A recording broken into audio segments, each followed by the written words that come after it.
parang nawawalan tayo ng gana, no? Nawawalan tayo ng gana sa relasyon na 'to. Nawawala yung pagiging enthusiastic natin, na parang bumababa ang kumpiyansa natin sa saan ba kami papunta. Seryo, bahala ka na. Basta ako, kung ano yung makakabuti para sa akin, yun ang aking gagawin, no? Dahil sinira mo, no? Lintik lang talaga ang walang ganti. Ayan.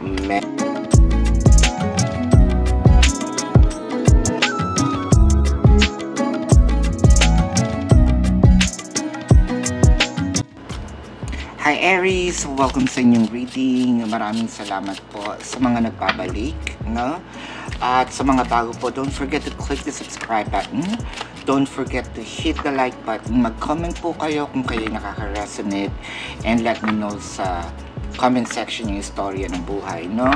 At doon naman po sa kung gusto niyo sumali sa ating live session sa kabilang channel po yun, Babaylan TV.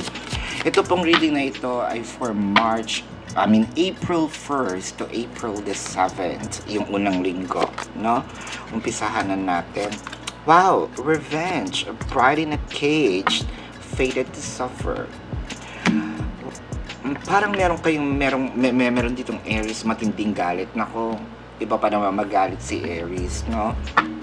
Parang hindi talaga, most likely, no? Dahil ikinulong mo ako, no? Since no naging tayo, no? Let's say, hindi man ito literal, no? Hindi ka pinayagan lumabas, hindi ka pinayagan pumunta sa kung saan, no? Kailangan palaging naka-report, no? Parang, sige, ang gagawin ko rin dito is, kung ano yung ginagawa mo sa akin, yun din ang gagawin ko sa'yo, di ba? Hindi naman ito magsisimula kay Aries kung, naku, napakabait ng Aries, no? Huwag mo lang talagang sasagadin, no, ang kanilang pasensya dahil iba sila magalit, no? Kumbaga nandito is, sabihin natin, pwede rin meron ditong parang, sige, dahil sinira mo ang relasyon ko, ayan, dahil sinira mo, no, lintik lang talaga ang walang ganti, ayan, mending the fates, flexible. Nako Aries, magpapadala ba tayo dito? Dahil parang paulit-ulit tayong, ayokong sabing niloloko, o nabobola, there you go. Parang paulit-ulit tayong nabobola, no? Makikipagbate, tapos mamaya ganun na naman ang gagawin. So parang paikot-ikot lang tayo dito, no? Hanggang naging routine na to, naging flexibility or flexible, no? Parang naging routine na siya, no? Nadong ka na rin sa part na hindi na rin ako tinatabla ng mga sorry, no? Kasi ilang beses ko naman yung narinig, no? May nagbago ba? 'Di ba? Wala.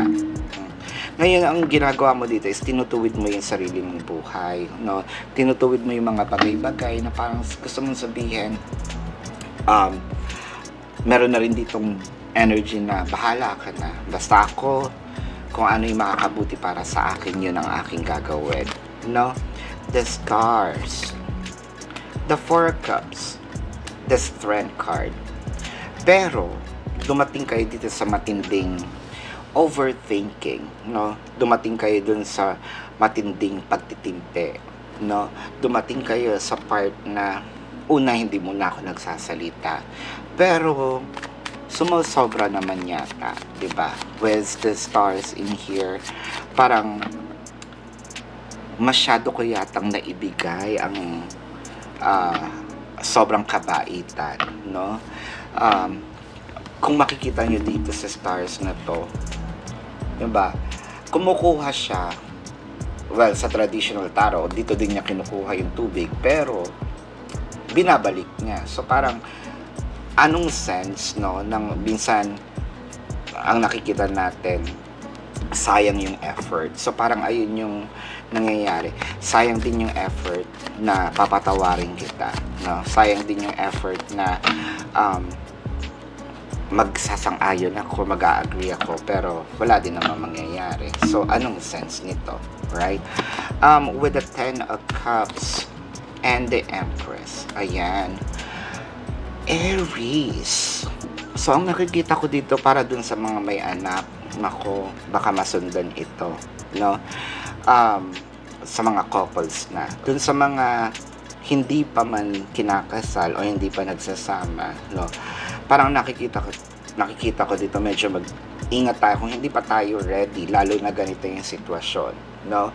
Baka kasi magbunga itong ating itong nangyayari sa relasyon natin at baka hindi pa nga decided, no, yung tao or ikaw na sige pang habang buhay na to, lalo na dun sa mga hindi pa kinakasal, ako medyo mag-ingat-ingat, no. The 5 of Cups, the King of Swords, the Tower. So bakit nagtitikisan tayo dito?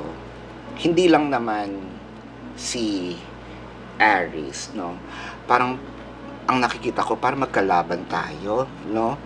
Bakit may pataasan ng ere, no? May pataasan kung sino ang mas ganito, mas ganyan. Face off ang nangyayari. Parang relasyon ba to? Anong klaseng relasyon? Parang hindi na to romantic, no? Merong toxicity na nakikita ako with the 6 of Swords and the 6 of Wands. Kaso ang galing kapag nakikita ng tao na nagiging toxic na, no, nandiyan yung aamuhin, no, nandiyan yung sasabihan ng no, hindi totoo yung mga naririnig mo, no, parang yun nga, nauuto tayo, Aries.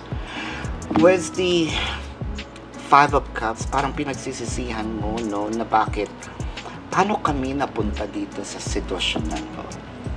Paano kami nakarating sa isang bagay o sa isang punto ng buhay namin na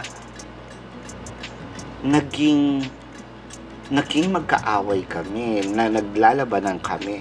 So parang, alam niyo yung movie ng Mr. and Mrs. Smith? No, parang ganun. May mga lihim din, no? With the Strength card na hindi ko sinasabi. Bakit naglilihiman? No? Nagtataguan, no? Let's see some more cards. 3 of Cups, the Moon card, the 3 of Wands. Lalo na kapag tinatanong ito, saan ka galing? Diyan lang ako, kila ganito, ganyan, no? Kila paring Pedro. Tumawag ako, wala ka daw doon. Ayan, may mga kasinungalingang hindi naman, may mga kasinungalingang umuusbong. Kaya bakit anong masama kung sasabihin mo sa akin yung totoo kung saan ka pumunta? Hindi ba?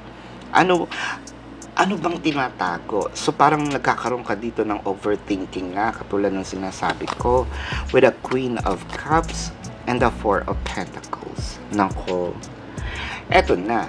So parang nawawalan tayo ng gana, no? Nawawalan tayo ng gana sa relasyon na to. Nawawala yung pagiging enthusiastic natin. Parang bumababa ang kumpiyansa natin sa saan ba kami papunta? Seryoso ba itong relasyon na ito? 'Di ba? Ang nakikita kong karelasyon nyo pwedeng Pisces or has a Pisces placement in their chart. No, Leo, napaka-strong ng Leo dito, or has a Leo placement in their chart, and Aquarius or has an Aquarius placement in their chart. So for now, ito muna ang inyong reading. Again, kung gusto niyo pong sumali sa ating live session, sa kabilang channel po yun. But wag niyo pong kalimutang mag-subscribe. Para sa mga bago, comment niyo po, no, sa baba kung nakaka-resonate kayo. And like the video para ma-boost naman po siya. Maraming salamat, namaste, at see you po sa mga susunod pang video. Paalam!